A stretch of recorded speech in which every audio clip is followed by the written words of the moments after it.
live se oire haina lozerage ko ai viewers pudi yaudri ai ki mayam da ina thamjaning bo afam se adum thamaga ai video se adum save tawraga thamjeramge ngarang handagi mayam na soina khangbiramani ekoi gi hojik next month premiere tawnaba hona zeriba film ekoi gi oneness ki interview dagi haifet ekoi gi mayam gida mayam na tabada nungai taba aduragi di khatang sokpa ko mayam na fazadabani haina sudum lauba ekoi gi wahi khara mayam da yaukhre ado chumme ai defense tawzeroi ai ekoi gi crew gi makai dagi ekoi gi team member gi chekchil hodaba wahi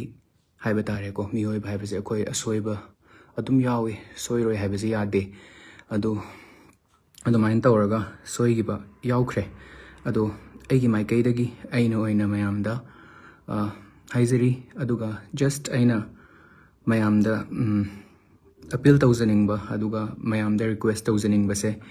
karino hairagadi aisu hoi ngarang dagi nahan dagi call mayam lae messages mayam lae ado react tawroige haina khalle ko ado viral chat kriba mayam no uriba clip se ai isamaki aigi film hai tare ne aina 2020 dagi hotna zaraga handak khaktang final stage fo yoraga post production loiraga films gi final stage yoraga aigi manglan do hai tare ko mangphang naramdai November gi mangphang naramdai sida sumaya tawbase as a team moinasu adudagi di aigi isano hona zarakpa aigi di kai haine mahai haigadra yam kuina si films mo oina bo narakpa yam wazarakpa akoi social resistance mayam lay adudagi taboo topic nina ko mayam adum bado mayam lay ado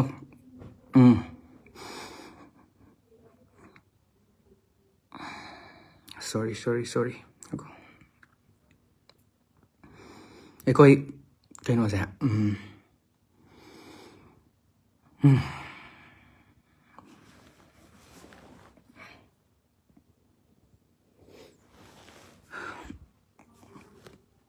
hoi mayam na kaino sawiriba adudagi di hairiba mayam do understand loi tawe aduna su react tawroi haina khale ai react tawbasu na chade ado just mayam da ina request tawjuning base film haibase cinema haibase collaborative medium ne ko ado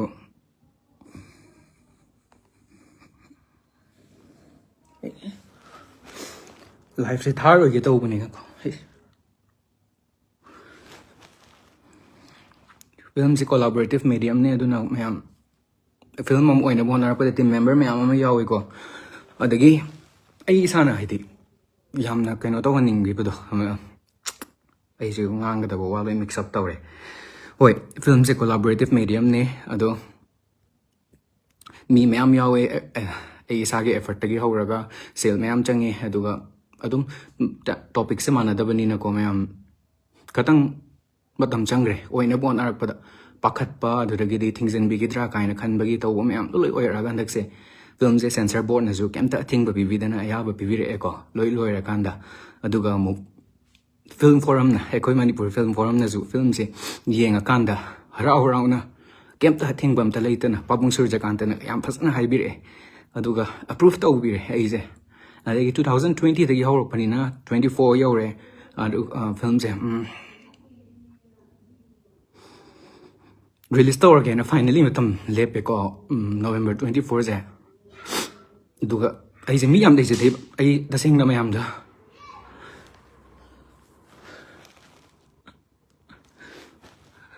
mi le je de ko hai de film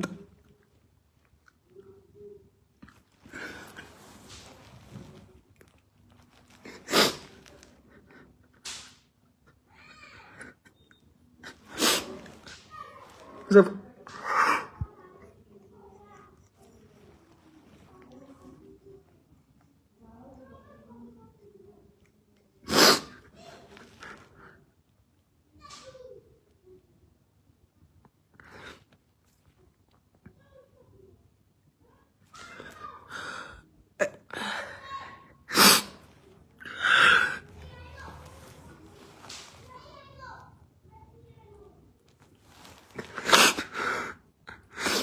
ꯑꯩꯒꯤ ꯅꯨꯡꯁꯤꯔꯕ team ꯍꯥꯏꯇꯥꯔꯦꯀꯣ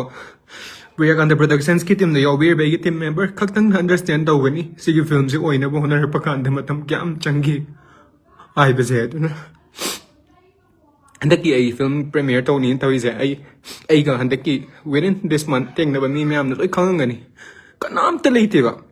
ai gi backing da hai ta ne ko imung manung su leite first of all ai ri chena tana kanam ta dum begi backing da leite adum mi su leite adu ai je ai gi hanagi up close to goma tam du gi me amna sum lan na ugi bagi ko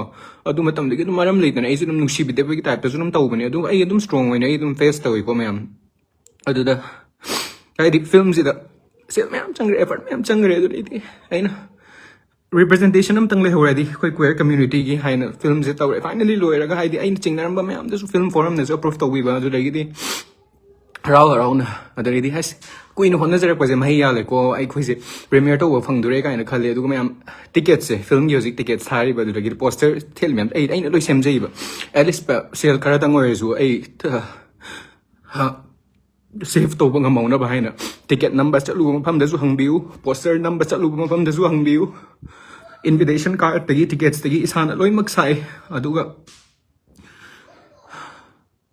Poster theatre was Isana Chale. Booking am to was isana chatli loi mak isana gari macham thawra ko Jupiter am lei hoi chi adu thawra dum chatle film ja yamna ina miyam de yoning ba adum ba aya ko ju hona je ko film sigi matang da duga ai je Bombay da ga khoi gi South Asia's gi biggest queer film festival is chachure me amna pau da kai da ubi ba su yaram be hai ubi da be yaram ba su ai adu main to zu bani adu wai artist amaki mi je soi da bangam ba kanam ta lei banate soi khre adu akhoi zu khangjai adu na ina defend to banate go ai defend su to se de akhoi ge side tagi lande hai ba du ma de ai zero adu ga su just a month away hai gadra film jing ai sal akan ithan da khotna jabani na kanam ta zu leiti ai de kana da hai ru ni ko ai de mayam na nungshi biraga mayam na la ga ying bi ga da film jing matam jida ai gi nai na pam jidi ba target chahi ogum mari khotna jarak ba jibu lawyer dra ne khan ba gi chingna da bra Libra hai ba du di lei ta ba na te ba ko adu ngarang nan de call sam ta pai de react su tau de jikan de adu sum ma pham de chalur sam da chalur sum nai sum hai ko do ngai te adu mayam de na just sizing be si khakta ni ho ai na mayam gi khut pair ga chinga ga film yengu law hai ba ngam ba di adu gi ai gi tik na te artist amu oina thaseng na film pam jiru ba moina thamoi seng na ri tau jai ai ga work to minari ba mi mayam de su dum hang biu ko yamna kupna mayek seng na thabak to buzu pamjei adugi mathakta aidi thaba amma to bokanda mi gi approval ngai raga adugi mi ngai raga mi chen raga leiba pam mi da su oide loina itanda sum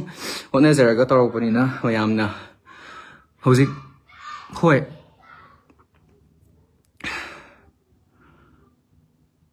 isa je ngarang de sum kaino namjal laga sum pam ba do swai sum nungai tab do adugi haidok raga thoba ma lakcherani na khan badu na fare adubu Loinamak Manipuri miyam punamak ta ina appeal to zabasi film hai basi mi ama khaktang na sem banate mi ani khaktang na sem banate wari ama sagalak pagi idea ama form torok padagi ko oina ba khotnarak pa post production loiraga release taw ba usai amna sangba process ni mi miyam ama involved tawi effort mayam ama changi sale mayam ama changi matam mayam ama changi aduna atopa entire team gi effort ki su khanbiu